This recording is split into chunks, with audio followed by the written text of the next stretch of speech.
And that's your reminder. Here's our next tool. These things called food labels. We see these a lot. And I want to dive in just a little bit. I have a whole mini course on this on YouTube, so you can go and check it out where I go in a little bit more detail. But I want to call out something with this label.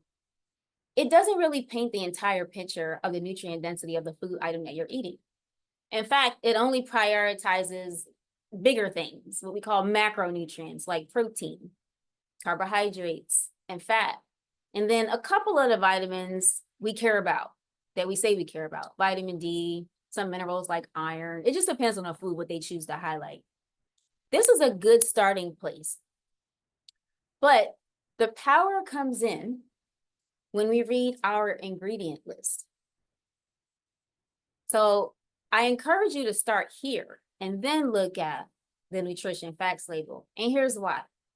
Because typically what you will see is everything in the food in the order of amount that's there. So I chose a very simple example. You can probably guess what this is. This goes with the label that I showed before. But the first item listed is the item in your food that is most abundant. So think about a candy bar. The first item is probably what? Sugar. Yeah, pro-inflammatory things that really are offensive to your arteries, that cause them to constrict,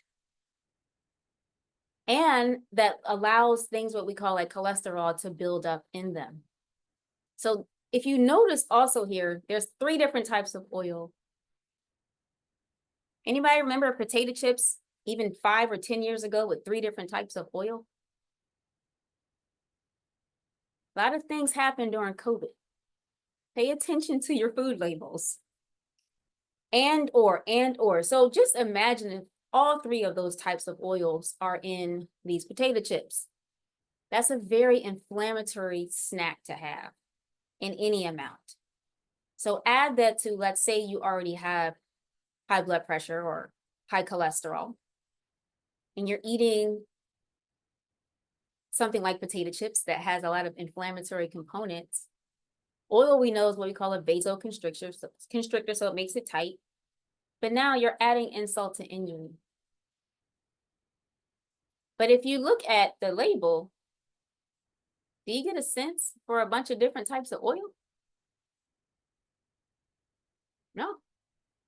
I mean, 13 grams of fat, 2 grams of saturated fat doesn't look too bad.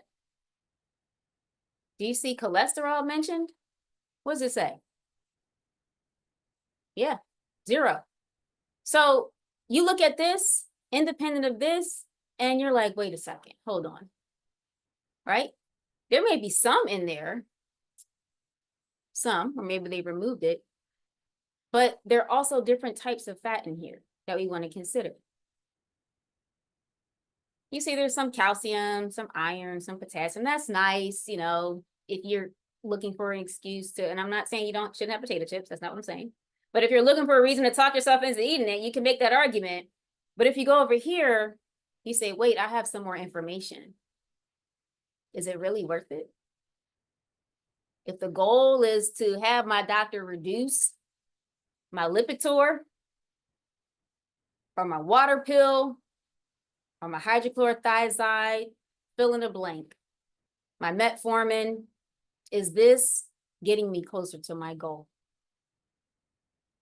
So I highly encourage you to read the ingredient list and then go back and read that fact label. Make sure it adds up. But here's something else I want to show you.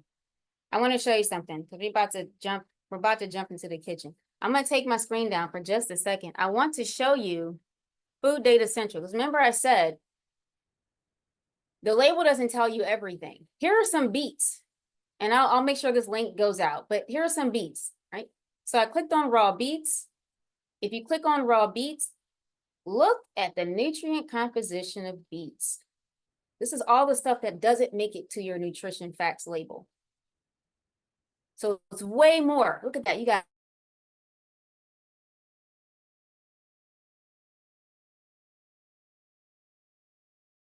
these are bone health items, vitamins.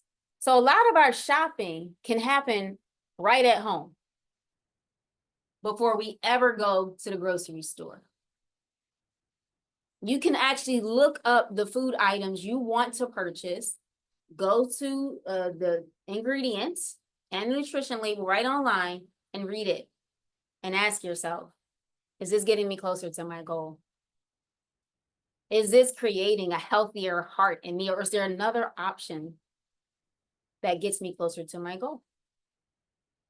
I also want to point out and dispel this myth that if you start eating whole plant foods and you choose no longer to eat animal protein, that you're going to have issues with protein. No, there are so many whole plant foods that are rich in protein, even more than animal options. So don't believe that myth. So if there's something you like, come over here and check it out. So these beets, for example, have just under 2 grams, but let's check out lentils. This is after you cook them, 9 grams. But raw, we talking 23. Sprouted, somewhere between 9 and 23. I didn't memorize that number. So there's a lot of nutrient density. You can get adequate protein if you choose a whole plant dietary lifestyle. All right. We're going to go. Nope. I want to show you one more thing, actually. So remember that quote I said earlier?